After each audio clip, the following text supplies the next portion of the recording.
Hello, everybody. Welcome to the Business and Beyond podcast. My name is Brian Braga. I am your host today. And today we are joined by Adena Persaud. She is a longtime friend.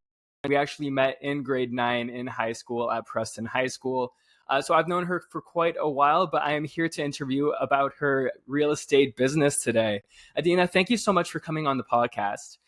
For those listening today who don't know you as well as I do you want to tell us a little bit about yourself? Yeah, of course.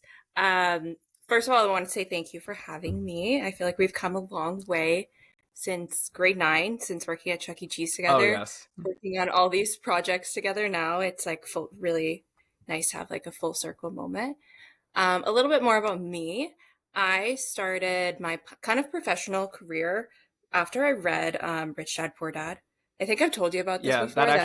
That changed my life too. I'm not gonna lie. Yeah. It really like kind of propelled me into everything that I was interested in because I read it before while I was studying for my real estate exams when I think I was 18 at the time. So I was just finishing up high school. And I finished up my exams then. And now I'm kind of just using everything that I've learned in the past couple of years for my real estate career. It's been really amazing. It's been kind of crazy. It's been really fun. But yeah, now we've just been working in real estate for the past 6 years now. And I really enjoy it. And yeah. Nice. Yeah. It's funny that we both have that similar. Well, I guess you put me onto it, Rich Dad, Poor Dad. I feel like the way I describe it is I had my blinders on and then I read Rich Dad, Poor Dad and I was like, whew, I can see everything. Yeah. I think it kind of opened up my eyes to a path that I didn't really know existed. And then real estate, that career was like my vehicle to take me on that path even more. So being able to incorporate like my business lifestyle. I went to school for business for like 4 years and I really enjoyed that. But I didn't really use it for much in I didn't pursue a career in that exactly, but I've been able to use all of that knowledge in my real estate career now, which is really exciting. Nice. But I've learned most of my, I would say most of my actionable knowledge from like books. Yeah, like fair enough. Yeah. And I actually have Life is Sales. It was in my basement and I brought it up. Nice. Thank you. For those who don't know, I asked Adena if I could borrow Life is Sales. Being in the mortgage world, it's a sales position, and you can never learn too much. Always learning, always grinding. So I know you mentioned you were in business for about 4 years. You went to, I think it was Laurier. Do you want to tell us a little bit more about that? Like what your program was, how you found it, what you learned, what you took away?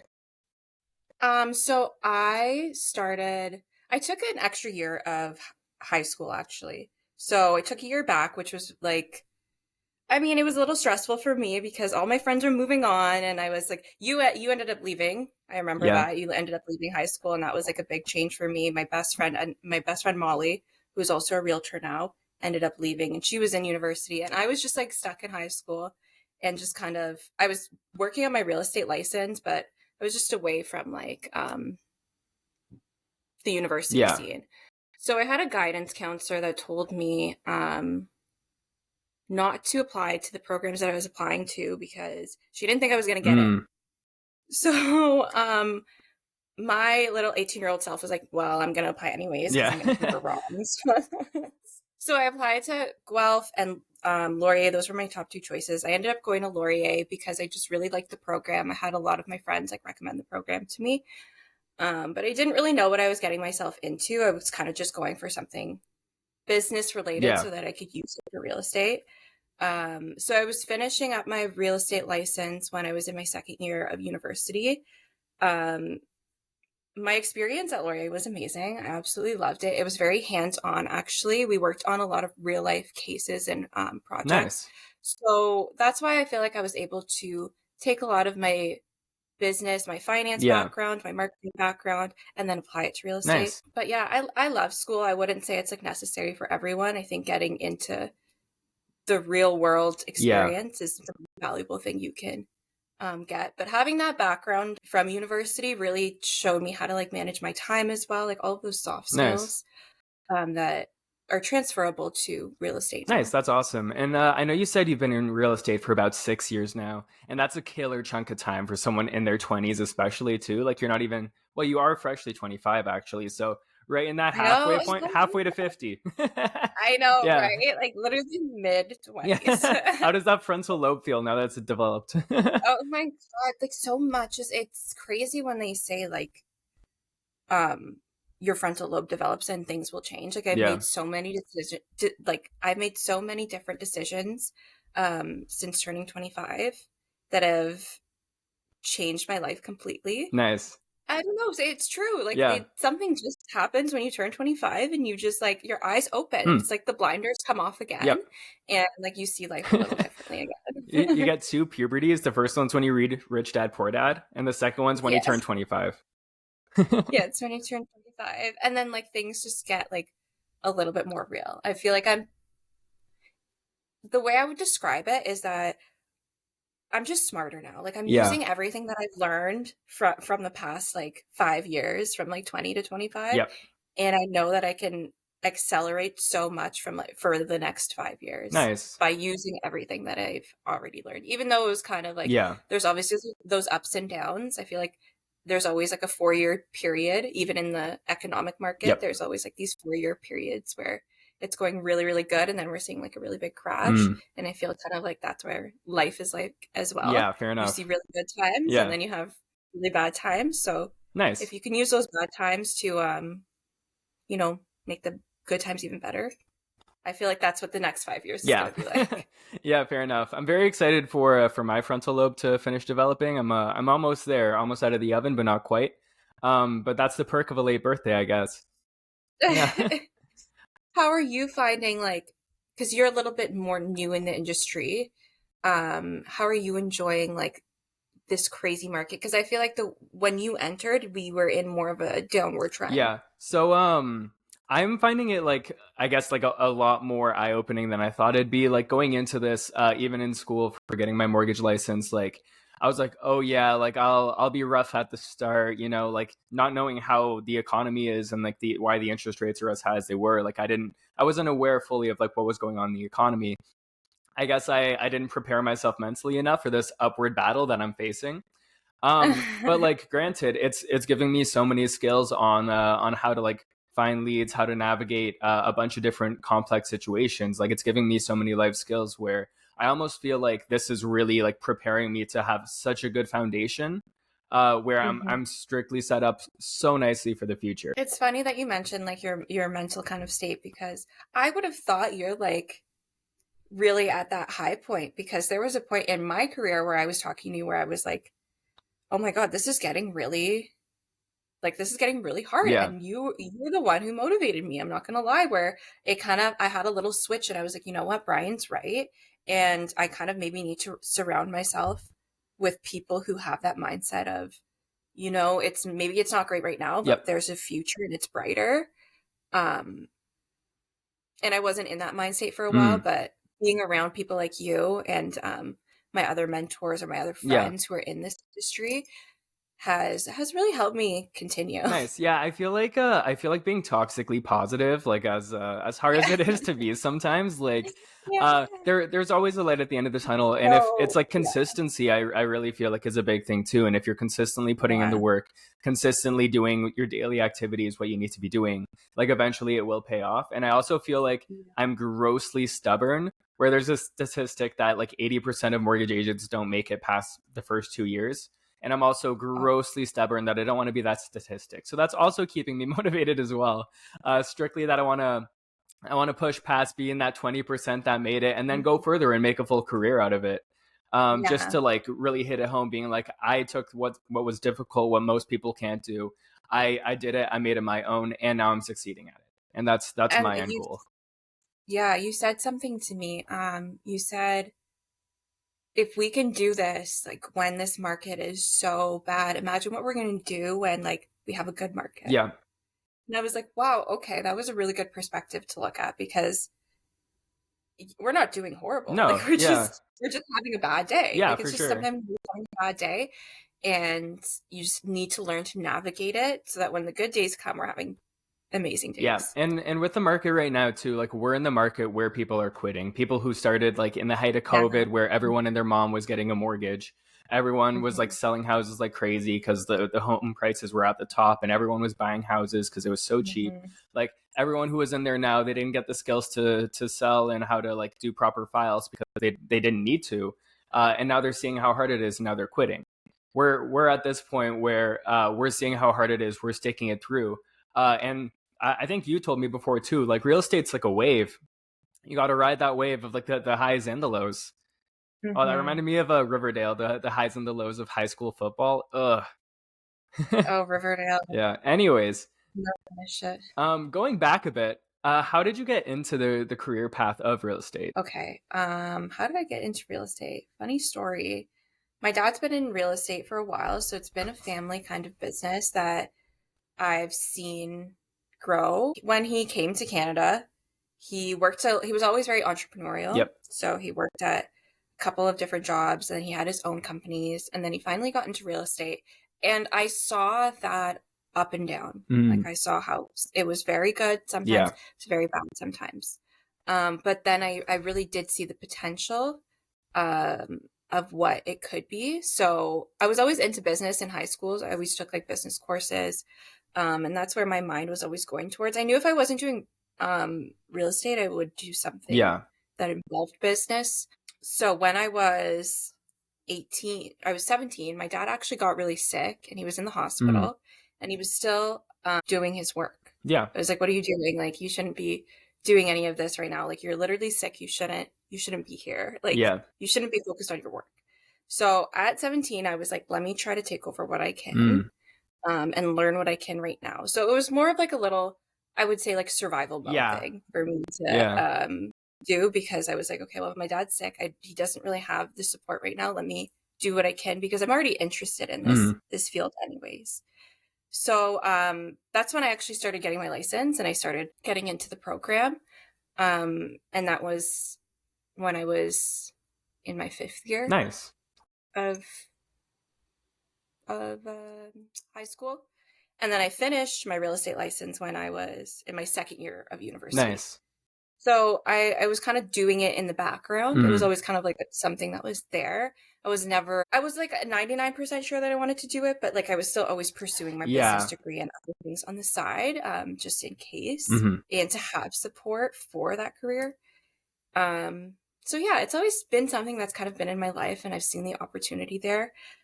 One of the sayings I've always heard is that there's 3 necessities in life, which is like food, water, and shelter. So why not be a part of helping someone find one of their necessities? That's a really good quote.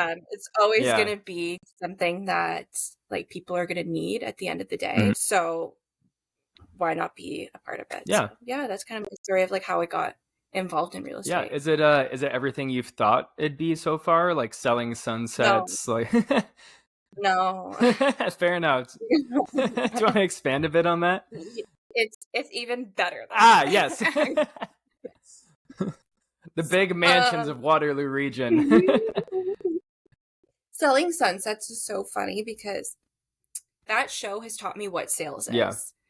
Sales is showcasing like the best, the beautiful, but that's not what the reality is. Yeah, no. So yeah, like I thought it was going to be this like beautiful career. It is. I try to make it fun as much as I can. I try to romanticize it. Like going to showings is super fun for me because it's almost like I'm dating my clients sometimes because I'll pick them up and we'll go get coffee and then we'll be talking and then we're going through the properties. It doesn't even feel like I'm working. It feels like I'm just talking to my clients. Nice. And that's like the feedback I've gotten from them as well. It's just feels so comfortable. Yeah. But then there are the things that you don't ever expect to come across, like almost getting sued. Oh, nice. It's one of the things. That's like one of the things that you don't think is a part of the process. Yeah. Low key. And then you realize. Yeah. Low key showings look really fun. Like you're very active on social media. You post on your stories whenever Toronto specifically too. Whenever you're in Toronto and it's like you with a coffee and like the big city, and I'm like, you know what? I'm not a city guy, but that kind of looks fun. If I were Yeah, to put on a suit, I grab a coffee, I go around, and I take, I get to see some condos and some apartments as well. Like, it kind of looks like a good time, but that's not it's something that's part of true. my job description. So And then usually like you'll go get lunch after. yeah, like that sounds very fun. And then it's really fun. Like if you're cool with your clients, like Yeah, usually I'm very close with most of my clients. We're on that like kind of level. yeah, So it's been nice. nice. Or I'll just do something fun in Toronto, like go to the Yeah, beach. fair enough.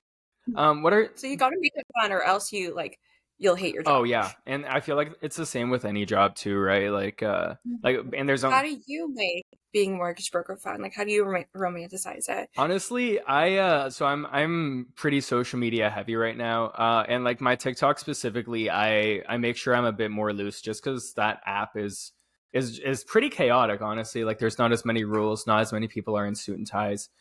So honestly, like I do a bit more like chaotic marketing on TikTok is what I call it. Um, and that's just things where like I have a I love your yeah, logo. thank you. Yeah, just it's a brat summer. So I have like an AI video of me dancing on there. I'm currently working on like a remixed song that's mortgage related specifically for TikTok. And also just like a few more things that like allow my creative outlet to kind of take over, because I feel like the creative aspect of it and creative marketing specifically is low key kind of fun as long as you're not in a writer's block. I feel like if you're in a writer's block, you're like kicking yourself and you're further down that hole where you're like, I don't know what to think of. But like as of lately, Then you feel like you have to post yeah, something. as of Yeah. lately, like I'm on a 100-day TikTok challenge right now. Super weird to say as an adult. But like I actually have like a list of like of TikTok ideas and trends and things that I'm able to do, and I'm feeling really motivated right now. Where I'm like, oh, like I have days of content lined up. Like it feels like I'm in like a nice like plethora of things that I can do. That's really exciting though, because building that momentum is really going to push you Oh forward. yes, I remember you telling me about that challenge you're doing yeah. with Becca, right? Oh no, that was a different challenge. That was Oh, that yeah. was a different challenge? Oh, yes, yeah, that was a different one. You guys were like posting twice a week or Oh something. yeah, it was for those who don't know, Becca's my long-term girlfriend of 5 years. She's also a mortgage agent. Mhm. And the challenge was for 2 weeks. We each had to post on our story once, or in general, we had to post once on Instagram or TikTok. It went past 2 weeks because we're both very competitive. And it took about a month and a half before she won, because I forgot to post I forgot to post a post, and then she ultimately won because she stayed on that post grind. But honestly, it kept us motivated. Like, it was the competition between each other. Like, we were posting every day, and on top of that, like when you post more too, your content gets better and it gets easier to create. Like, Oh, editing used to take exactly. me 2 days, like, or a day and a half. Now I can get it out in like an hour or less. Like, the more you post, the more you do things, the easier it gets, the more it becomes habit. Like, it's that consistency, and that consistency is what And makes you win, right? yeah, and it really is that building that market share Yeah. over time because people do start remembering you Oh yeah. and start looking forward to your videos. And then you learn things as well. One of the biggest things, like I learned little technical things Yeah. too as well. Like I just recently learned on Instagram that you should be posting your videos in 180p Mm. because like Instagram can't handle 4K videos. Wow. And I always wondered why my videos Yeah. look so funny when I post them. Oh, that makes so much sense. Yes, all these little things that I'm like, okay, well, I'm learning with Yeah. experience, but I do definitely I'm getting to the point where I want to be a little bit more consistent, like with my social media as Yeah, fair well. enough. What are a couple of struggles or hurdles you've had to face with your early years being throughout COVID, and then now getting hit with high interest rates? Like, what are some things you've encountered that is something that you had to get over? The biggest thing, like I mentioned before, is just that up and down, Yeah. like that very cyclical kind of market and economy, and just it's not just the economy that is cyclical, it's like the emotions that Mm. people are reacting to these economies as well, Ah, I right? see. Because when the Yeah. economy is great, everyone is ready, everyone's Yeah. excited about real estate, everyone wants to talk about it, and people are excited. They want to talk about real Yeah. estate. But when things are not so great and we're in that kind of downtrend, how do you talk about real estate without being that like negative Yeah. reinforcement, and being that, how do you end up being that person that's like, no, we can do this. We can be positive when everyone is saying, well, Yeah, I you know, see. interest rates are high, this is going this way, blah, blah, blah. Yeah. So my biggest, I would say, struggle has been navigating, how do I be that person that is like that mediator I that see. makes people feel Yeah. safe. Because that's all it really is. If Mm. someone feels safe, they're going to feel okay to enter the market. They're not going to see that barrier to entry. Yeah. How do I be that person that like gets rid of all the barriers to entry and helps them get into the market? Yeah. Okay. So that was like kind of where I saw a big hurdle, because it can be scary. Yeah. Very fair. But I feel like I've been able to navigate that because I've been able to educate myself on Nice. the ups and downs, and I've been through it, right? Yeah. Like I can tell people, you know, it's not going to last forever. Yeah. It's just how the market is. Hmm. And I have the facts, I have the economic data for that, but then also I can relate on that personal level to Yeah. kind of, you know, show them that, you know, it's going to get Yeah. better. Looking back at some of these time periods in your career, do you have any tips you'd give to your past self or even someone new in the industry to find success faster and motivate them? Yeah. Calm down. Nice. Calm down. Do you want to, It's yeah, do really you want to expand a bit? like, Calm down, it's no further everyone's questions. so scared. Yeah, Yeah. like everyone's so scared to enter the market. They're scared of the interest rates. They're scared to like fear like makes you not take any action. Yeah, So if that's you're very true. scared at all about anything, you're not going to make any moves, and it's like years are going to go by, Yep.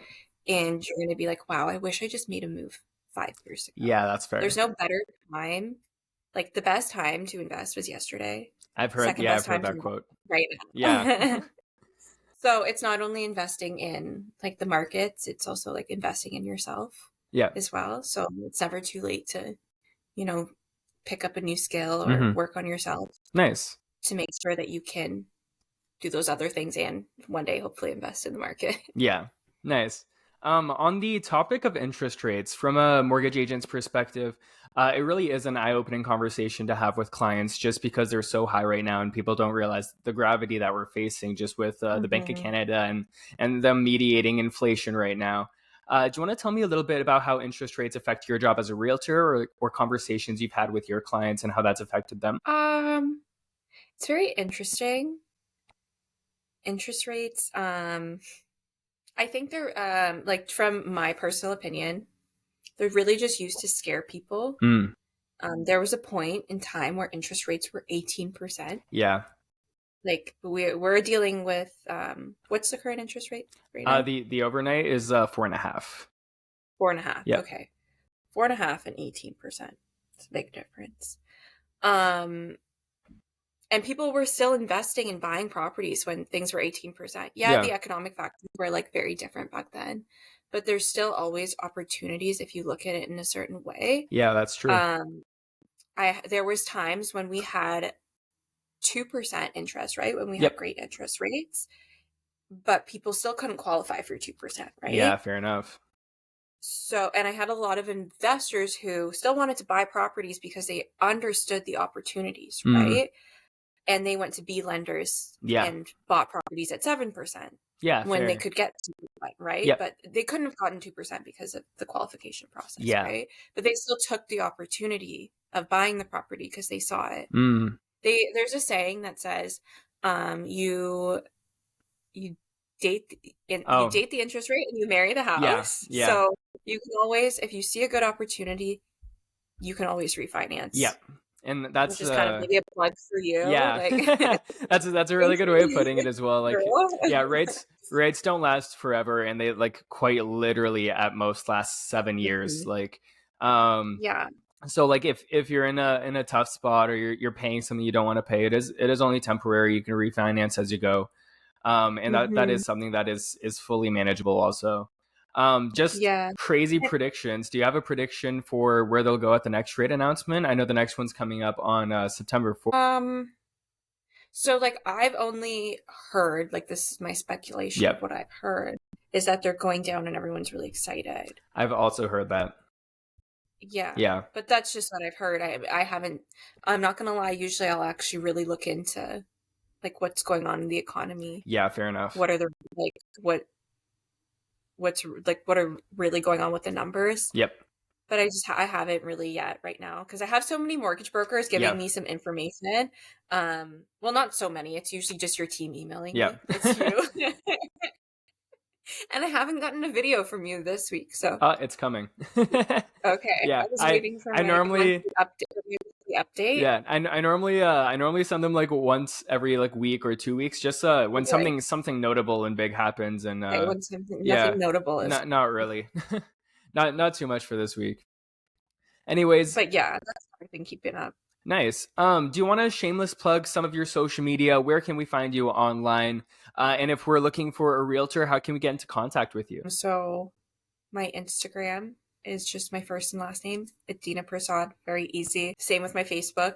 You can get me at either or. And then my work website is Adana Home, so ADANA homes.ca. Nice. Awesome. All right. Thank you so much, Adena, for being on here. And then for those who are listening, thank you so much. If you liked this episode, there will be more coming. And then like, comment, subscribe, and we'll catch you all at the next one.